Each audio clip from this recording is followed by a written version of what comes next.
Mayong buntag, Sugbo. May buntag kami sa Inog Mindanao. Adlaw na po nung Martes, pizza 4 na ni buwan sa Agosto 2026. Ghost month na yun. Traffic, tamas ginhaw. Baha kadauan. Naloko na. Impidang luuya sa mga taga-dakbayan o lalawigan Sugbo. Parang di may paminaw ni kada uwan o gamay bahag daghan. May buntag Metro Cebu, may buntag tibok lalawigan sa Sugbo sa mga silingan po nga mga lalawigan, may buntag na po ninyong tanan. Mga suki o wa gyud magsuki, may buntag.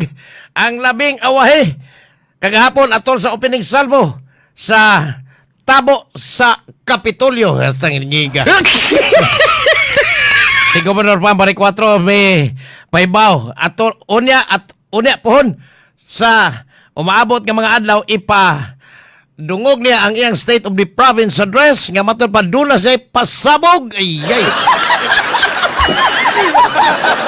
Iya ko nung pabutan. Matay mo dunay ni ipabuto si Gobernador Pambari 4 nga mga nagkalain-laing tao. At pilagot palihog si Rodel Buntoyan, Gobernador, kay matay nagsige malanag. Loko na.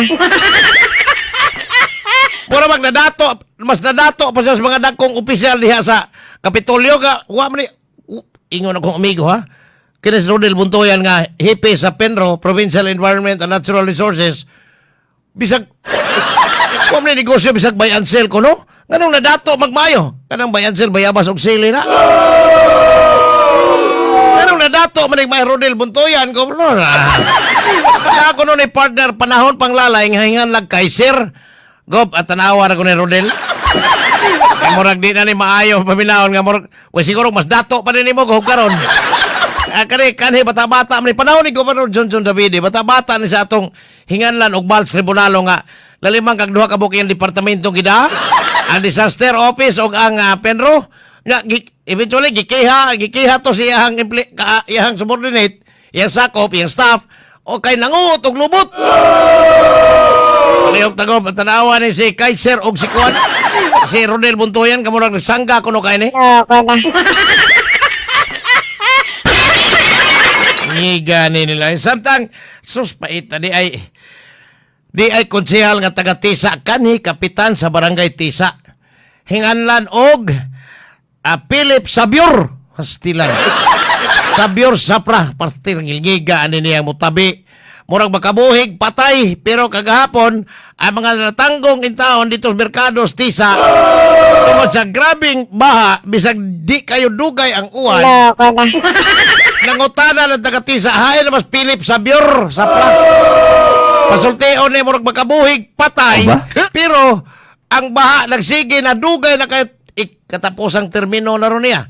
Kutob sa 2028, tulo ka termino ang kapitan sa Tisa, tulo na ka termino pod sa barangay City Council, pero walang nagawa. Ay na masabior sa prain taon, Nyor. Ang grabiya. Samtang kagahapon, murag nagpada di ay mga nindot nga balita para sa mga BP Sara. Pero sa dili pa, di apoy wingban kagapon na sakpan hasta pagkadaghan ng bastos kining mga Pilipino gato sa abroad pertim pagka mga tarunga gyud buutan kayo. Mutuman sa balao dito sa laing nason pero dinis Pilipinas perti ka grabe ka malapason. Dito sa Talisay kagapon dunay wingban nga nasakpan nga naglabay og basurang tonelada de kuno ning ginaganola. Pasensyas na nga na di na ko i-mention og maayo, di na ko i-describe og maayo. Kay matod pa, naglabay ni daghang basura dito sa sitio Tabok, Sapa, Barangay Haklopan, Talisay. Si Samsam Gulyas, ang mayor sa Talisay, niingon nga iyag yun yung pailan o kaso, bisag kinsa pa. Ang mga hingtungdan nila nagpalabay nilang basura, din ang duha ka mga taon ini karon na anas Talisay City Police Custody, gikustodiya na ang driver o ang helper. Kay matod pa piti naghanang basura gilabay sa Tabok Sapa dito bukid sa Talisay sa Barangay Haklopan. matod pang Samsam Kulyas, ay na ninyo palabiin diri. Ug kulata at talisay kay nasakpan na gani. Gipasangin na gani silang hasta yung asawang gitawag ng flood control queen. Inyo pantiwasan ang talisay nga nagkamuritsing na sa mga pasangil gikan sa mga netizens. Ba?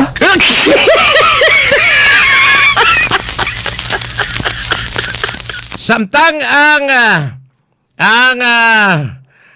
ako Bisaya Party List nagpadayon sila sa panawagan katong nagkinahanglang tabang paibaw lang ni public service dang paibaw sa Oh, ba? mga nagkinahanglang tabang gikan sa medical, financial og ubang pang mga assistance nga matud pa ni Congressman Sunny Lagon nagpadayon ang ilahang buhatan pagtabang sa mga katawhan nga nagkalisod-lisod.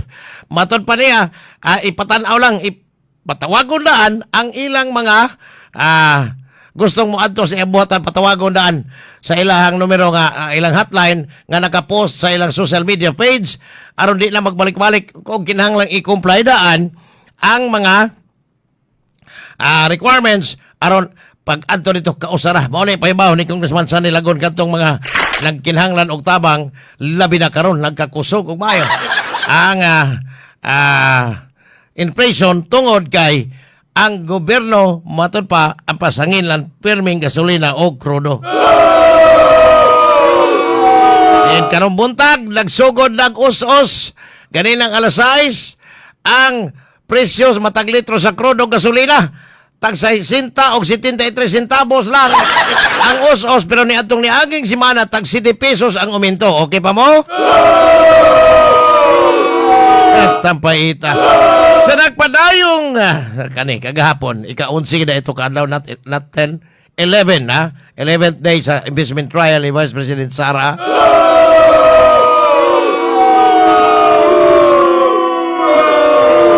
Si kani senadora o karon kongresista sa ML Party List, ML Mamamarang Luzon, Mamamayang Liberal. Gitugtan nga Loko na. gitugtan nga sa tawagan ni siya muhimo og opening statement bahin atong mga piatos nga mga nakadawat og intel funds ni Vice President Sara. Kagahapon matud pa si Laila de Lima nakakita ko to partly nakakita ko nasupalpal na po og balik ni impeachment trial presiding judge Chis Escudero, Senador Chis Escudero. So palpal na po si Laila. Kini may tungod sa iyang giingon nga gisabot na sila daan. Matod pa ato pa ni ang semana matod pang Senador Chis Escudero ang presiding judge nga kuan ka nang gasabot naman ta atol sa kaukos nga dili gyud mohimo conclusion sa facts ay kagahapon gibalik naman pong Laila de Lima awa katiwas Ba? sa iyang statement kagahapon diin iya na lang gidulol ngadto ni Attorney Lorna Kapunan ang pag-endorso or presenta sa testigos batok ni Vice President Sara sila kapusupal palis de Lima mo law magigay po sa kalagot tino kay prisom ko ni kanya matod pa daghang kay langitan Junel. Naloko na. Sige lang kasupalpan. Dili magkara ang abogada, di mangyapon. Di mangyapon kasabot ko sa isulti. Sige man lang conclude noon. Ingnan sa Senador sa Escudero kinahanglan ang testigos maoy musulti dili ikaw may mo conclude anak madam. Kaduhagin mo palpal na uwaw sa to. Kanya kagahapon tanggilgiga atol sa gihimong investigation gyapon atong gihimong confidential funds ni Vice President Sara tunad na mga nga andilim at bang ngit-ngit andi o ni alim apelyido doon na po Alejandro Piquet na po ka normal to ang Mary Grace Piatos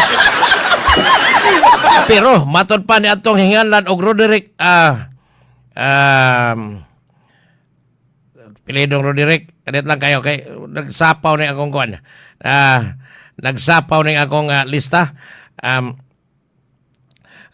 Matod pa ni atong witness nga hingalag Roderick Ang turo diri.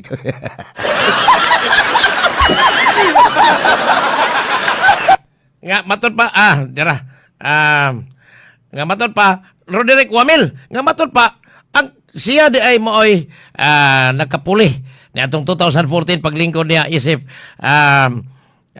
auditor sa Intelligence and Confidential Funds Office or ICPAW. Adiin matod pa niya wa siya na audit ni sa mga vice presidente iyang abtan silang Vice President Jejo Marbinay o Vice Presidente Leni Robredo kay matod pa wa dito Intel funds o confidential funds ang duruha. Matod pa si Sara lamang Vice President Sara lamang ang dunay confidential funds kay posibleng pinangga kay siyang bangag sa unang mga adlaw ug tuig sa ilang administrasyon sa Unitin. Pero matod pa gipamalit man ang mga computer, gipamalit og mga computer table, mga tambal ang uban nga kabahin sa Intel funds unya nilapas pa gyud ngadto 2023 instead nga ang maong Intel funds kutob lang sa tuig 2022 gigasto lang ni og mga 11 ka adlaw. Loko na. Base sa iyang dokumentong gipresenta kagapon dito sa impeachment court, andilim. Ngit-ngit ya. Iga ni mo ni karon nagabulabog na ni mahitag na ibalaon aning klaron gining Intel og confidential funds. So itaon matay gani. Ayabag na ni. Kastilan. Mo ni nahitabo nga perting pagka bulaboga na pero pangutanan ako sa mga senador o congressman nga interesado kayong ma-impeach ang vice presidente, sila ka limpyo or labaw pa pulis nakawat ni vice presidente Sara. Ipasangin lang ning nagikawat or gisurikbot ang pondo. Pero kung doon ay minilyon, 612 million tanan ang giingong gisurikbot sa vice presidente, ang kambangag niya ay trilyon man na. Ang Kantambalusos 56 billion po. Grabe, ano? Grabe yung kayo. Samtang ang Okta Research at di apoy Okta Research nga nisagol na po kalit. Matod pa sa Okta Research kaning gitawag nilang tugon ng masa, tubag sa katauhan. Loko na. Sa ilang ipagayong survey ni atong Hulyo 4 hangtod sa 11 sa kabuhan na ni. Patod pa pinagi sa mail 200 ka mga respondents nga ilang napangutana face to face ang bribery kuno article 2 sa impeachment trial ni Vice President Sara mo kuno pinakaligon base sa gituan sa ilang na survey nga katawhang Pilipino nga na niabot og 43%. Matod pa mo kuno ni posible base sa pagtuo sa katawhan nga ilang na survey mo kuno ni ang bribery og papanuhol mo'y dakong posibilidad nga pagpakonbikto ni Vice Presidente Sara Duterte.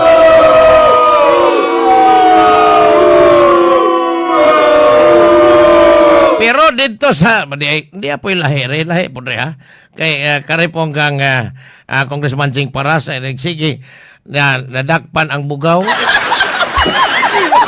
Kaya siya kuno'y nakigsabot nga honey trap na ini, tawag honey trap. Naloko na. Si Executive Secretary Ralph Recto, matod pa nga ang mubayan ini si Leandro Liveste, ang kongresistang taga Batangas. Pon nga kontra kayo sa mga Recto. Posible, nga karong adlaw matubang sila ito sa sa NBI, kaya supinaan mo na sila, aron patubagon ani mga pasangil kay kadtong babae nga nitugan nga wa makasinabot sa presyo nitumbok nilang kongresista Jing Paras og ni kongresista Leandro Liveste. Amo ni nakanindo tra gyud kayo. Kay mahalon po na itong kuana bata. Loko na. Pero si Senador Dante Marcolita kagapon atol sa iya nga arraignment sa Digambayan First Division matod pa nga wa gyud sa mo enter og guilty or not guilty plea. Instead ang sa Digambayan mo ini ingon nga not guilty lang ka sir.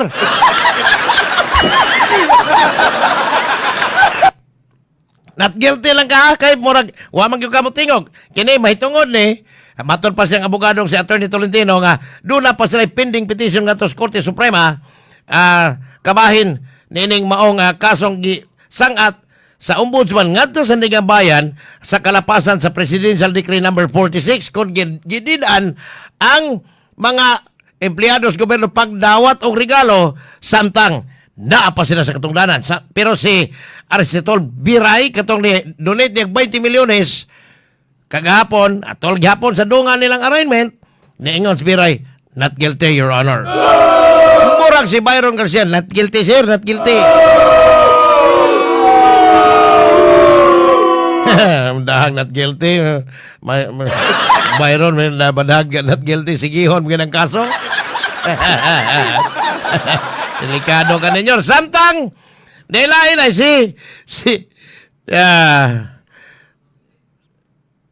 si Senador Bongo kagapon atol sa iyang ipahigay yung press conference ito sa kauluhan matod pa niya kinahanglan yun karong mga panahon na kay grabe na ang baha o niya doon ay daghang kaayo mga landslide nga nahitabo kinahanglan matod pa niya nga gahina na yun ang tanang mga LGU kung pahimo kaysa iadto sa